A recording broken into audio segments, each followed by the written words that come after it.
어제 마태복음 10장 앞부분에서 예수님의 제자들이 안식일에 미리삭을 잘라 먹을 때, 그리고 예수님께서 안식일에 손 마른 사람을 고쳐주셨을 때 마침내 바리새인들은 어떻게 예수를 죽일까 의논하기 시작했습니다. 이때부터 종교 지도자들의 분위기가 완전히 달라지는데요. 바로 그때가 오늘 본문의 시작입니다.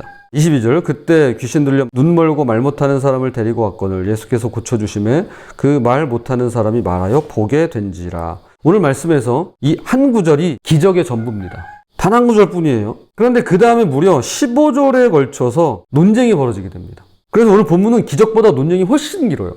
근데 이거 이상하지 않으세요? 놀라운 치유의 기적이 일어나는데 왜 사람들은 기적 자체보다 그 기적을 두고 싸우는데 더 많은 에너지를 쏟고 있을까요?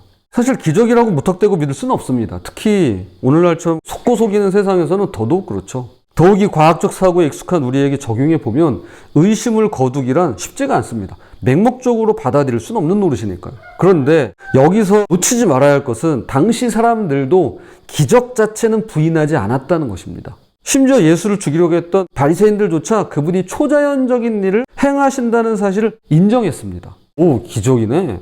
인정했어요. 그런데 문제는 그 기적을 어떻게 해석하느냐에 있었죠. 같은 사건을 보면서 정반대의 결론에 도달했던 것이었습니다.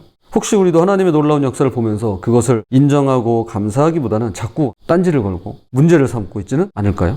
자, 오늘 두 가지로 함께 살펴보도록 하겠습니다. 첫 번째, 보는 눈이 다르면 결론이 달라집니다.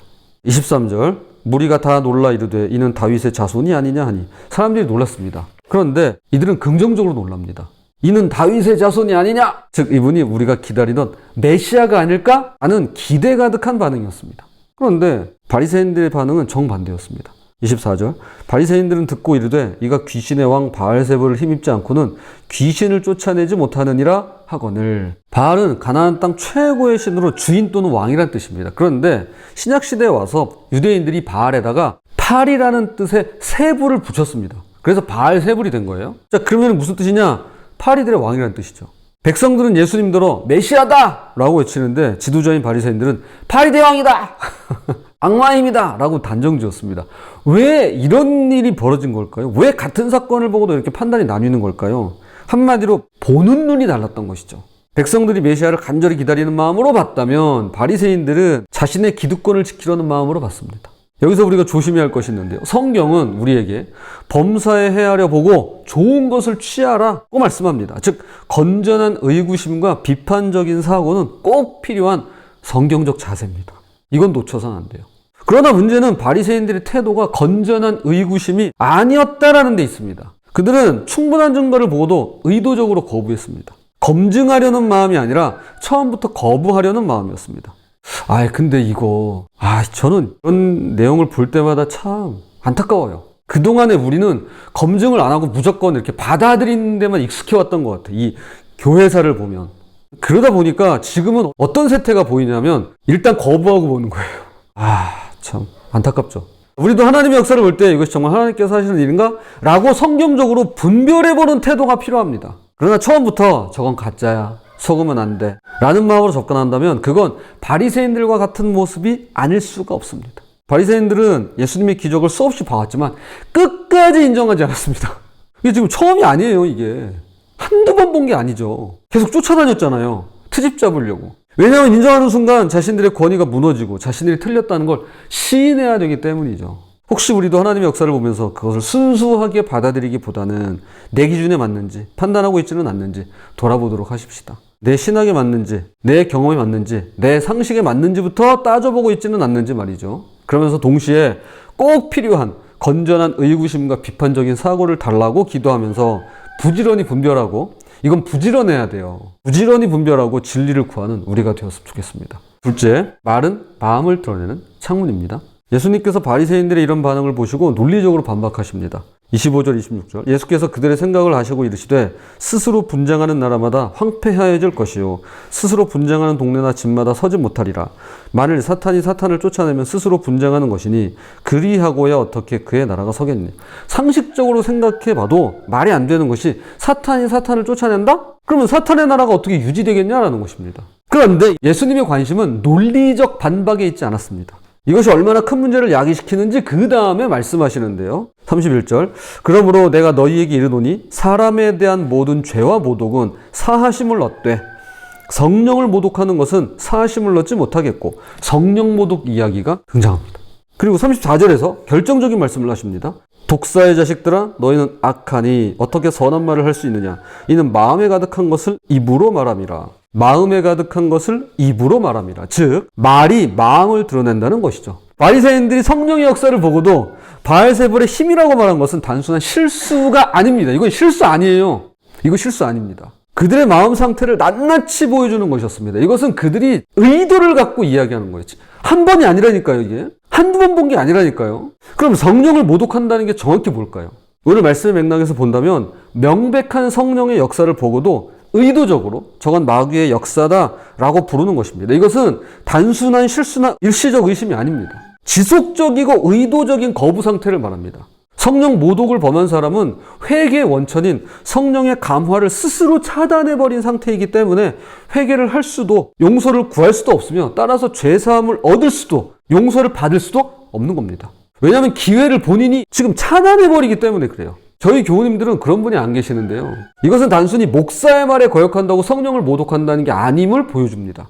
이건 그런 게 아니에요. 하나님의 명백한 역사를 보고도 저건 가짜야, 속지마 라고 지속적으로 거부하고 더 나아가 폄훼한다면 그건 목사의 말을 듣지 않아서가 아니라 실제로 성령의 역사를 마치 바알세불의 역사인 양 성령님을 모독했기 때문에 그건 위험한 영역에 발을 들이는 것입니다. 36절. 내가 너희에게 이르노니 사람이 무슨 무익한 말을 하든지 심판날에 이에 대하여 신문을 받으리니. 보세요. 무익한 말까지도 심판받는다고 말씀합니다. 여러분 이거 진짜 조심해야 돼요. 뭐냐면 단순한 일시적인 의심이 아니에요. 정말 계속해서 집요하게 물고 늘어진다고 하잖아요. 계속. 여러분 이거 진짜 문제 있는 거예요. 내가 저 사람이 싫을 수 있어요. 그렇죠. 그냥 싫을 수 있어요. 사람이 그렇더라고요. 그런데 그걸 계속해서 지속적으로 의도적으로 여러분 이건요 악한 겁니다. 약한 게 아니라 이건 악한 거예요. 내가 몰랐어. 내가 잘 알아보지 않고 내가 그랬네. 내가 잘못된 정보를 가지고 그렇게 판단했나 봐. 아니에요. 그건 약한 게 아니라 악한 거예요. 그런데 이걸 하나님께 적용한다? 이걸 성령님에 대해서 지속적으로 의도적으로 한다? 여러분 이건요 스스로 그 기회를 차단해버린 거기 때문에 이건 이건 어떻게 할 수가 없는 거예요. 그래서 요한계시록의 가장 큰 문제는 뭐냐면 회개를 안 해요. 회개할 기회가 그렇게 많은데도 계속해서 끊임없이 회개할 기회가 널리고 널렸는데도 회개를 안 해요. 이게 문제인 거예요. 이게. 그러니까 죄를 짓는 것보다 더 큰 문제는 죄사함을 얻을 기회조차 박탈하는 거예요. 본인 스스로 그거를 차단시켜요. 이거 어떻게 구제가 안 돼요, 이거는. 자, 왜 이렇게 말을 중요시 여기는 걸까요? 말은 마음의 창문이기 때문입니다. 마음에 있는 것이 말로 나오는 법이거든요. 그래서 37절 내 말로 의롭다함을 받고 내 말로 정죄함을 받으리라고 말씀합니다.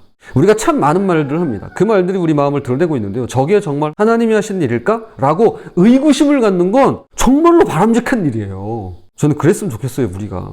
진정한 분별의 목적은 그리스도의 사랑 안에서 건강함을 추구하는 것이니까요. 이거 내가 건강해지려고 하는 거예요. 그런데 그 질문 뒤에 숨겨진 마음의 의도는 문제가 돼요. 진리를 찾기 위한 질문인지 아니면 거부하기 위한 핑계인지 말이죠. 바리새인들처럼 어떻게든 트집을 잡아 인정하지 않겠다는 마음과 정말 하나님께서 하신 일이라면 제가 순종하겠습니다 라는 마음은 완전히 다르죠. 불행히도 교회를 떠난 많은 청년들 중에는 의심하지 말고 무조건 믿으라는 식의 말을 듣고서는 떠나간 친구들이 꽤 됩니다. 그러니까 교회를 비이성적인 집단으로 보는 경우가 있을 수밖에 없죠. 참으로 안타까운 일이 아닐 수 없죠. 하나님은 우리가 맹목적으로 믿는 걸 원치 않으십니다. 이것은 이단이나 사입이 가는 일이죠. 주님은 우리가 충분히 고민하고 씨름하고 분별해서 믿기를 원하십니다.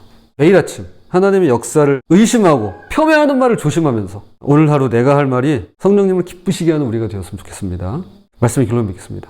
하나님의 역사를 볼 때 우리에게는 두 가지 극단이 있음을 보았습니다. 하나는 맹목적으로 무엇이든 다 믿는 것이고 또 하나는 바리새인들처럼 악의적으로 거부하는 것입니다. 둘 다 위험해요. 또한 우리의 말이 얼마나 중요한지 보았습니다. 말은 단순한 소리가 아니라 우리 마음의 거울입니다. 특히 하나님의 역사에 대해서 우리가 어떤 말을 하든지 우리의 영적 상태를 보여주는데요. 그러므로 부디 하나님의 역사를 의심하는 말 대신에 겸손히 분별하는 말을 불평하는 말 대신에 감사하는 말을, 무조건 비판하는 말 대신에 사랑으로 권면하는 말을 하면서 분별의 영이신 성령님을 따라 살아가는 저와 여러분이 되시기를 주님 이름으로 부탁을 드립니다.